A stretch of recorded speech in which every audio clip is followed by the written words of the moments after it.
राधे राधे दोस्तों, आप सबका मेरे चैनल प्रभु भजलों में स्वागत है। दोस्तों, आप सबको कृष्ण जन्माष्टमी की ढेर सारी बधाई। दोस्तों, पंचांग के अनुसार इस साल श्री कृष्ण भगवान का 5251वां जन्मोत्सव मनाया जा रहा है। मान्यताओं के अनुसार भगवान कृष्ण का जन्म भाद्रपद कृष्ण पक्ष की अष्टमी तिथि को रोहिणी नक्षत्र में रात 12 बजे हुआ था। इसीलिए हर साल इस दिन पर कृष्ण जन्माष्टमी मनाई जाती है, जिसे कई लोग कृष्णाष्टमी, अष्टमी रोहिणी, गोकुल अष्टमी, श्री कृष्ण जयंती और श्री जयंती के नाम से भी जानते हैं। इस साल श्री कृष्ण जन्माष्टमी 26 अगस्त 2024 सोमवार को मनाई जाएगी। अष्टमी तिथि का प्रारंभ 26 अगस्त को सुबह 3:39 से होगा और इसकी समाप्ति 27 अगस्त 2024 को 2:19 पर होगी। मथुरा में जन्माष्टमी 26 अगस्त को मनाई जाएगी। कृष्ण जन्माष्टमी का पर्व मथुरा में बड़े धूमधाम से मनाते हैं। कृष्ण जन्माष्टमी पर भगवान कृष्ण के जन्म की खुशी में मनाया जाता है। हिंदू धार्मिक मान्यताओं के अनुसार भाद्रपद कृष्ण पक्ष की अष्टमी तिथि को आधी रात में भगवान विष्णु के 8वें अवतार श्री कृष्ण का जन्म हुआ था। भगवान कृष्ण ने धरती को कंस के अत्याचारों से मुक्ति दिलाने के लिए माता देवकी की 8वीं संतान के रूप में जन्म लिया। यही वजह है हर साल कृष्ण जन्मोत्सव का पर्व बड़े धूमधाम से मनाया जाता है। दोस्तों, आइए जानते हैं कैसे घर पर हम भगवान कृष्ण की पूजा करें। कृष्ण जन्माष्टमी के दिन सुबह जल्दी उठकर स्नान करें। उसके बाद भगवान कृष्ण के मंदिर में जाएं और वहां मोर पंख अवश्य चढ़ाएं।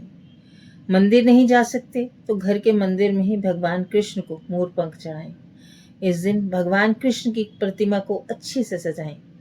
उनके लिए झूला तैयार करें। पूजा के समय भगवान कृष्ण के मंत्र का 108 बार जाप करें। रात 12 बजे की पूजा से पहले फिर से स्नान कर लें। फिर साफ वस्त्र पहनकर पूजा की तैयारी करें। फिर कृष्ण जी की प्रतिमा को दक्षिणावर्ती शंख से अभिषेक कराएं। उन्हें फूल और फल चढ़ाएं। तरह तरह के पकवान का भोग लगाएं।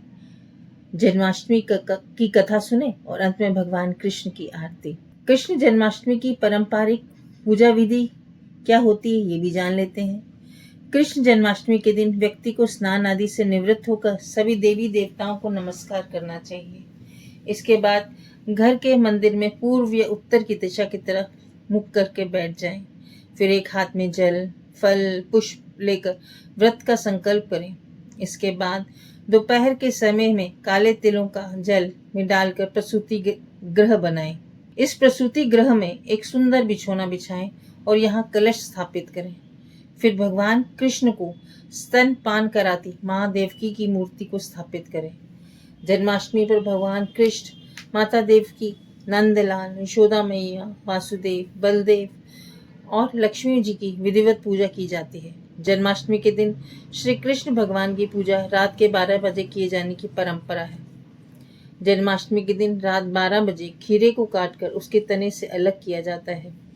दरअसल ये परंपरा इसलिए निभाई जाती है क्योंकि इस दिन खीरे को भगवान कृष्ण के माता देवकी से अलग होने के प्रतीक के रूप में देखा जाता है। इसी वजह से कई स्थानों पर जन्माष्टमी के दिन रात 12 बजे खीरा काटा जाता है। इसके बाद भगवान कृष्ण की आरती की जाती है। फिर उन्हें भोग लगाया जाता है। इसके बाद लड्डू गोपाल को झूला झुलाया जाता है। दोस्तों, आइए जानते हैं कृष्ण जन्माष्टमी की व्रत विधि। कृष्ण जन्माष्टमी व्रत सूर्योदय से शुरू होकर अगले दिन सूर्योदय तक चलता है। जो कोई भी इस व्रत को करता है उसे व्रत से एक दिन पहले यानी 7वीं तिथि को हल्का और सात्विक भोजन ही करना चाहिए। इसके बाद जन्माष्टमी के दिन सूर्योदय से पहले उठकर स्नान करने के बाद व्रत का संकल्प कर लेना चाहिए। इस व्रत में अन्न ग्रहण नहीं किया जाता, लेकिन फलाहार ले सकते हैं।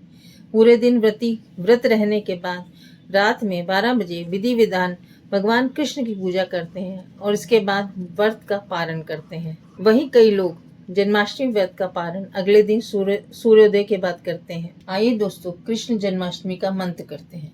ओम नमो भगवते श्री गोविंदाय नमः। हरे कृष्ण कृष्ण कृष्ण हरे हरे, राम राम राम हरे हरे। ओम देवकी नंदनाय विद्महे वासुदेवाय धीमहि तन्नो कृष्ण प्रचोदयात्। ओम क्लीं कृष्णाय नमः, गोकुल नाथाय नमः। आइए दोस्तों जानते हैं जन्माष्टमी की व्रत कथा। भगवत पुराण के अनुसार द्वापर युग में मथुरा नगरी पर कंस नाम का एक अत्याचारी राजा शासन करता था। उसने अपने पिता राजा उग्रसेन को गद्दी से हटाकर जेल में बंद कर दिया और स्वयं राजा बन गया। मथुरा की प्रजा उसके शासन में होने वाले अत्याचारों से बहुत दुखी थी। कंस अपनी बहन देवकी से बहुत प्यार करता था। उसने देवकी का विवाह अपने मित्र वासुदेव के साथ कराया। जब कंस देवकी और वासुदेव को उनके राज्य लेकर जा रहे थे, तभी आकाशवाणी हुई, हे कंस, जिस बहन को तू उसके ससुराल छोड़ने जा रहा है, उसके गर्भ से पैदा होने वाली 8वीं संतान तेरी मौत का कारण बनेगी। आकाशवाणी सुनकर कंस क्रोधित हो उठा और वासुदेव को मारने बढ़ा। तब देवकी ने अपने पति की प्राणों की रक्षा के लिए अपने भाई कंस से कहा कि वे उसके पति को न मारे। उसकी जो भी संतान जन्म लेगी उसको वह कंस को सौंप देगी। कंस ने बहन की बात मान ली और दोनों को कारागार में बंद कर दिया। कारागार में देवकी ने एक एक करके 7 बच्चों को जन्म दिया, लेकिन कंस ने उन सभी बच्चों का जन्म लेते ही मार डाला। हल्के 7वीं संतान के रूप में जन्मे शेष के अवतार बलराम को योग माया ने संकर्षित पर माता रोहिणी के गर्भ में पहुंचा दिया था, इसलिए बलराम जी को संकर्षण भी कहा जाता है। आकाशवाणी के अनुसार माता देवकी की 8वीं संतान के रूप में भगवान विष्णु ने कृष्ण अवतार में पृथ्वी पर जन्म लिया।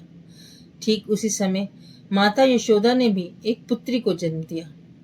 इसी बीच कारागार में अचानक प्रकाश हुआ और भगवान श्री हरि विष्णु प्रकट हुए। उन्होंने वासुदेव से कहा, आप इस बालक को अपने मित्र नंद जी के यहाँ छोड़ आए और वहां से उनकी कन्या को यहाँ ले आए। तब भगवान विष्णु के आदेश से वासुदेव जी भगवान कृष्ण को सूप में रख और सूप को अपने सर पर उठाकर नंद जी के घर की ओर चल पड़े। उस समय भगवान विष्णु की माया से सभी पहरेदार सो गए और कारागार के सभी दरवाजे अपने आप खुल गए। यमुना नदी उस समय वर्षा के कारण गहरे उफान पर थी और उस समय यमुना जी ने शांत होकर वासुदेव जी को जाने का मार्ग भी दिया। वासुदेव बालक के रूप में भगवान कृष्ण को लेकर नंद जी के यहाँ सकुशल पहुंच गए और वहां बालक कृष्ण को यशोदा माता के पास लिटाकर उनकी नवजात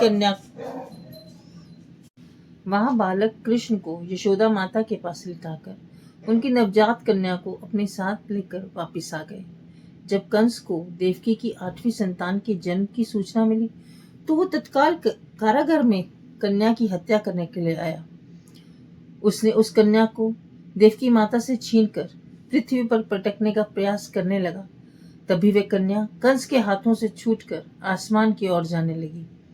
तब उस कन्या ने कहा, हे मूर्ख कंस, तुझे मारने वाला जन्म ले चुका है और वह वृंदावन पहुंच गया। अब तुझे जल्द ही तेरे पापों का दंड मिलेगा। माता यशोदा की वह कन्या कोई और नहीं, स्वयं योग माया थी।